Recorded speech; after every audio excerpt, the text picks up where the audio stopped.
Buenas noches, toda la verdad está en el aire a través del Luna TV, Canal 25, La Cora. Yo soy Tony Rodríguez, orgullosamente formando parte de esta gran familia. Y los problemas del mundo controlado por potencias siglo XX, potencias siglo XXI, la lucha por las hegemonías mundiales, la cacería del petróleo y la disputa por controlar la velocidad y las redes informáticas, la famosa 10G, porque hay gente que todavía está aspirando a 5G. Y hay estudios de que potencias como China ya tienen la 10ª generación de la Internet desarrollada y a la espera de poder extender a través de los mercados mundiales ese rubro, porque la intención es vender, pero también la intención es controlarlo todo. Ahora están tratando de culpar a Elon Musk, que va adelante con el tema de la gestión del desarrollo de la inteligencia artificial, porque se está utilizando para fines insensatos, para morbo, para chantaje, inclusive para manipular imágenes, el logro que se ha tenido con la inteligencia artificial. Pero esto es bueno, señores, todo adelanto de la ciencia, todo adelanto de la tecnología, siempre que se utilice para bien, siempre que se utilice para bienestar y desarrollo de la humanidad, todo está bien. El problema es cuando alguien apela a la maldad. A finales del siglo XIX, Alfred Nobel logra inventar la dinamita. ¿Qué pasó? Pues la dinamita era para demoler construcciones, para abrir túneles, para quitarle peso al trabajo humano, pero se usó para la guerra, para la destrucción. Y entonces esa frustración lo llevó a él a tomar un fondo, crear un fideicomiso para lo que hoy se conoce como el Premio Nobel de la Ciencia, el Premio Nobel de Medicina, el Premio Nobel de Literatura, el Premio Nobel de la Paz, el Premio Nobel de Física, el Nobel de Química. O sea, al ver que su invento no pudo ser para bien y solo para bien, entonces drenó su culpa, su frustración a través de la creación de este fideicomiso que alimenta lo que es el Premio Nobel. Pero la Internet se creó para el bien. Muchas de las maniobras militares, porque, señores, no hay quien sepa más de física, de química, que un militar estudiado. No hay quien sepa más de matemáticas, de geometría, de ecuación, que un militar estudiado. Entonces, toda la fuerza del pensamiento, de la creatividad humana, ha de ser, uno supone, para el bien. Y todo este desarrollo tecnológico debe ser para el bien, para el bienestar común. Y lamentablemente el interés de las potencias de hoy, China, Estados Unidos, Rusia, porque hay potencias que ya entran en un segundo plano, hablemos de Gran Bretaña, de Francia, de Irán, de Corea del Norte, por lo menos a nivel de armamentos, son potencias. Israel tiene fuerza armamentista, tiene fuerza económica y tiene también fuerza de mercados, porque es líder a nivel de lo que son las startups, el emprendimiento al desnudo, al más crudo nivel, lo practica Israel por un lado, pero lo mismo Singapur, lo mismo otros países, por ejemplo los tigres de Asia, que son pura tecnología, han logrado grandes adelantos. Señores, Asia está en el futuro, y yo lo comento esto con mis estudiantes.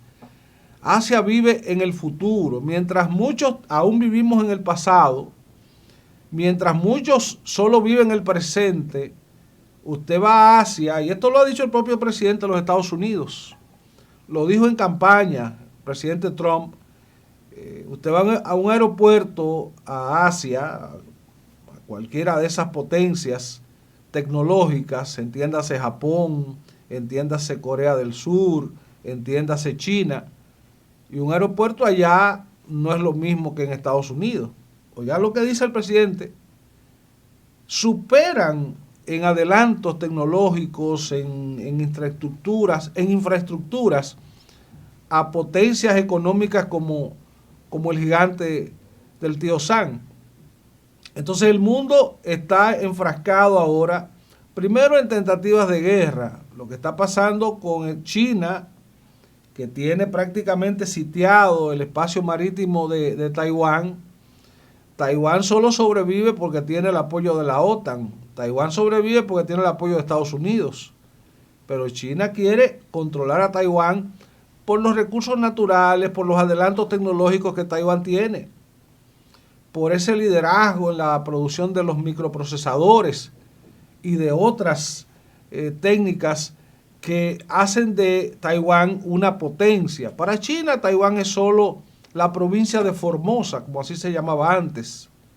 Pero lo que está pasando con Rusia, que se quiere apoderar del territorio de Ucrania, porque Ucrania no solo es geopolítica, porque es el vecino más cercano, es el vecino más próximo a la capital rusa, a Moscú, y entonces por eso Rusia quiere anchar su territorio para evitar que cualquier ataque alcance a su capital. Pero son los recursos naturales de Ucrania. Ucrania es el granero de Europa.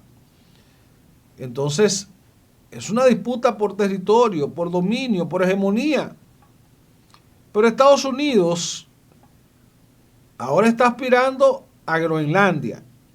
Y se habla, pero no está en desglose el tema. Estados Unidos está aspirando a controlar, a extraer, a extirpar de raíz los recursos naturales venezolanos. Ya de Venezuela se sabe bastante, del petróleo, del oro, grandes reservas de oro hay en Venezuela, tierras raras hay en Venezuela, litio hay en Venezuela, gas natural hay en Venezuela. Y entonces no se trata de la lucha contra el cartel de los soles, ni para descabezar al gobierno de Nicolás Maduro, ni de desplazar al chavismo del protagonismo político en Venezuela. No, no. Descaradamente lo que se trata es de asaltar recursos que le hacen falta más a las potencias, porque es que esa garganta nunca se llena. La garganta de Rusia no se llena. La garganta de Estados Unidos, de China, no se llena. Y están ahí que se amagan y no dan las potencias, pero cada uno ha apuntado al sitio donde se van a nutrir para llenar sus arcas. Estados Unidos produce petróleo. El área del Golfo de México o Golfo de América, como prefiere llamarlo el presidente Trump, es un área con una alta vocación petrolera. México y Estados Unidos compiten en producción de petróleo. Sin embargo, Estados Unidos busca petróleo en Medio Oriente, Estados Unidos busca petróleo en Sudamérica, porque prefiere tener el suyo guardado, prefiere mudar el petróleo que se produce en Alaska a unos tanques, a unos depósitos en el oeste de los Estados Unidos principalmente, y dejar esa reserva ahí para ser los últimos a los que se le acabe el petróleo. Pero resulta que Venezuela es el país con mayores reservas en este momento. Y esas reservas son las que están siendo despiadadamente abusadas, atacadas, timadas por el gran imperio. Al final, de ahí se devuelve algo de bienestar para los venezolanos, pero esa es otra parte de este análisis. Mientras tanto, el mundo está en problemas por la aladera de greñas y los intereses manifiestos por las grandes potencias mundiales. El presidente Abinader trata de relanzar su gobierno y legítimamente está bien que lo haga. Además, esperó mucho el gobierno, esperó mucho el PRM, esperó mucho el presidente Abinader a que avanzara la despiadada campaña de la oposición y de sectores contrarios a la gestión pública. Porque aquí no todo es política, ¿eh? Aquí hay más gente del empresariado interesada en hacer quedar mal al presidente Abinader que gente de la política opositora. Porque, señores, si el problema es Leonel Fernández, el PRM no le tiene miedo a eso. El PRM tiene potenciales candidatos que bien pudieran hacerle frente a Leonel Fernández como candidato líder de la oposición. El PLD, bueno, el PLD tiene techo de cristal. Lo que pueda decir en contra del gobierno ya lo tiene en expedientes y procesos, unos en los tribunales y otros todavía en el pendiente. Pero el tema no es ese. El tema es que hay presupuestos enormes como el de la educación, que los empresarios lo quieren. El problema es que hay presupuestos enormes como el de salud pública, que los empresarios lo quieren. El problema es que hay presupuestos enormes como el de obras públicas, que los empresarios lo quieren. ¿Estamos entendiendo? El problema es que existe una ley de contrataciones públicas que no es de este gobierno. Esa ley se promovió con el PLD para promover la transparencia. Bueno, pues tenemos una ley que respetar, que ordena licitaciones para el gasto de recursos, para la inversión en obras, en proyectos, en todas las instituciones del Estado. Entonces el 4% del Producto Interno Bruto que debe y está destinado a la educación por una ley del 97 que promulgó Leonel Fernández, porque eso tampoco se ha dicho. La Ley General de Educación, la que ordena el 4% del Producto Interno Bruto, es de 1997 y la firmó Leonel Fernández en su primer gobierno, pero no la respetó, como no la respetó Hipólito Mejía, como no la respetó el propio Leonel en sus siguientes 8 años, hasta el 2013, cuando el presidente Danilo Medina decide comenzar a aplicar el 4% que ordenaba una ley del 1997. Esa es la historia del 4%. En 2008 viene invitado al país por la Fundación Funglode un investigador, un crítico, un genio, un visionario de origen argentino. Y entonces comienza a promover la idea de que los sectores empresariales, los sectores artísticos, los sectores deportivos debían hacer lo mismo que se hacía en Israel, que se destinaban campañas para promover la educación, para presionar al gobierno, a la clase política, a que aumentara el presupuesto. Por eso Israel destina un presupuesto importante a la educación. Por eso Israel promueve la educación gratuita en las universidades. Lo mismo que Finlandia. Un modelo de educación extremadamente adelantado, donde el gobierno, el Estado, se hace cargo de la educación para que desde el primer nivel hasta el grado final, el posgrado, lo cubra el Estado. Y así funciona un país educado, desarrollado, en base a creer en la educación.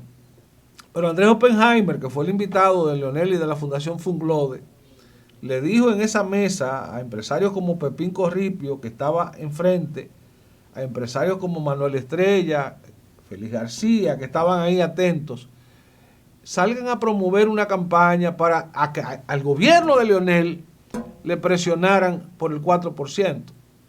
Pasó 2008, pasó 2012, hasta que es Danilo Medina que comienza a correr el 4%. ¿Y qué pasó con todo este dinero? O sea, asaltaron presupuestos para comprar solares, para construir escuelas. asaltaron presupuesto para desarrollar obras de infraestructura viciadas desde lo material hasta lo presupuestario. Asaltaron presupuesto para repartir ese dinerito de la educación en obras reales que promueven el bienestar estudiantil, que promueven el desayuno, el almuerzo escolar.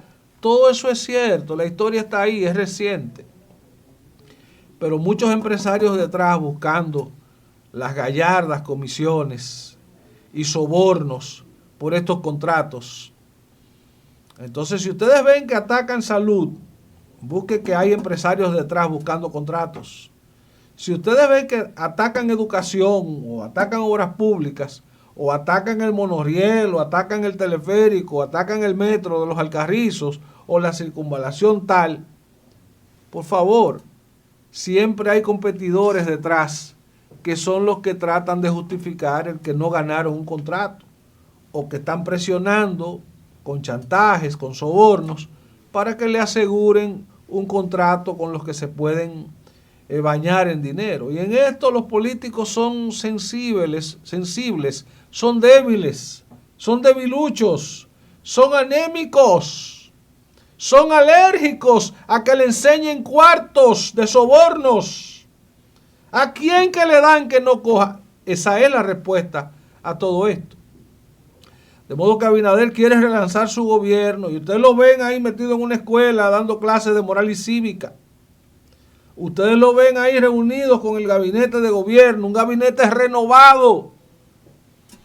Hay quienes dicen que es tarde ya, pero Abinader tiene casi 3 años todavía pendiente de rodar para poder completar, digamos, una parte de su obra, porque ya todo lo prometido y todo lo que se trazó, se planificó, no se va a dar en un 100%.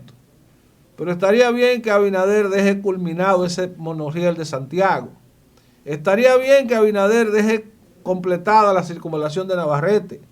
Estaría bien que Abinader complete el metro de los Alcarrizos.